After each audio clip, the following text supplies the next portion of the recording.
Assalamualaikum warahmatullahi taala wabarakatuh. Di sana curhat ambo seketek.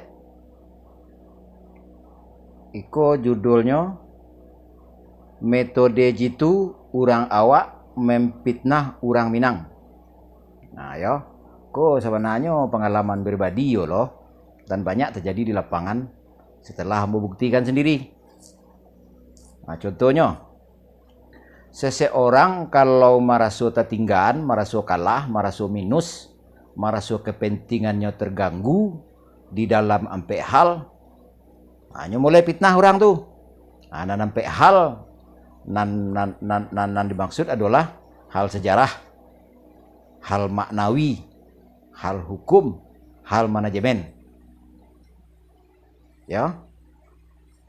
Tuh nyo caro jitunya tuh nyekeceknya apa aja tuh berangin, apa aja tuh kilo mah. Nah, kalau jadi ambo sendiri membuktikan adanya keceknya orang lain model itu kan. Di mana letaknya? Coba cari coba sampai napu contoh pekaronyo. Kalau inyo itu memang pantas dikecek barangin kecewa. Dalam bentuk ucapan kah? Dalam bentuk perbuatan kah kecewa kan? Nyo langsung kecek si anu. Nyo itu kok. Lah. Itu caro jitu. Itu kalau caro Islam itulah pembunuhan tuh mah. Pembunuhan ala Islam kok dalam hukum Islam ada 3. Pembunuhan karakter, pembunuhan jasad, pembunuhan mata pencarian. Ada itu ya.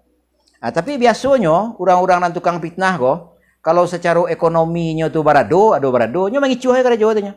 Korupsi, euforia, asa bibia malambai, munafik. Kalau tibo dinan bansainya kok, ekonominya minus.